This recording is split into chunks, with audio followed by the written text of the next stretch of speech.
The Senate today approved a corruption bill that gives the cabinet the authority to decide if certain government contracts should be investigated or not.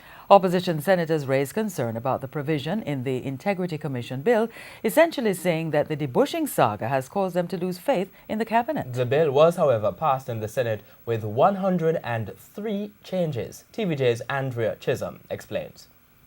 After years of discussions, Jamaica is now one step closer to establishing a single body, the Integrity Commission, to investigate and prosecute acts of corruption.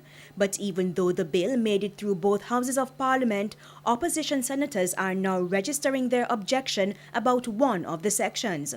Paragraph 50, subsection 2A and B of the printed bill essentially states that the Director of Investigations needs Cabinet's approval to investigate government contracts or license relating to defense or the supply of equipment to the security forces. No problem there for the opposition, but they disagreed with the Director of Investigations needing Cabinet's approval to investigate any government contract which the Cabinet may determine to keep private. For Mark Golding, it's way too broad. And it would facilitate a Cabinet refusing to allow investigations of any type of contract that it feels it wants to maintain confidential. There's a potential for abuse in many matters, and we have to trust that a cabinet of a country will, with the support of the cabinet secretary, will manage this matter appropriately. But opposition senators were not convinced. They wanted the provision deleted. The government said no. We're not minded to change that policy position. It came from the Joint Select Committee. It was felt that the FID felt that there were some sensitive matters put before Cabinet, which it should have this enhanced level of scrutiny before it is agreed that they should be looked at by other persons, by persons other than Cabinet.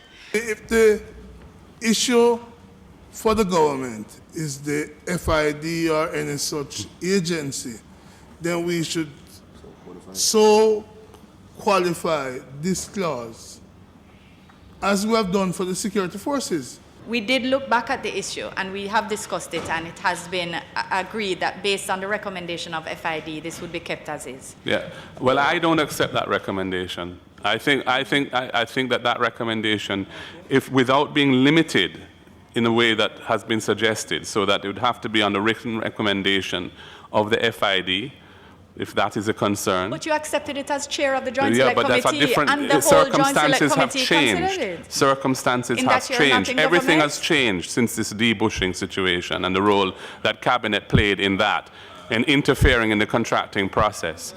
So there was a divide. Opposition senators voted to delete the provision, but their government counterparts used their majority to keep it.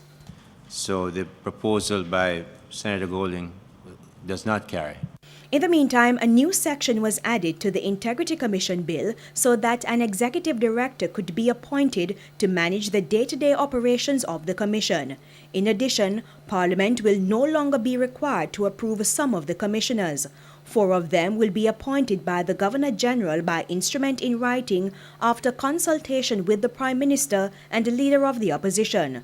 The law specifically includes the Auditor General as the 5th Commissioner. The Integrity Commission bill merges the Office of the Contractor General, the Commission for the Prevention of Corruption, and the Integrity Commission. Andrea Chisholm, TVJ News.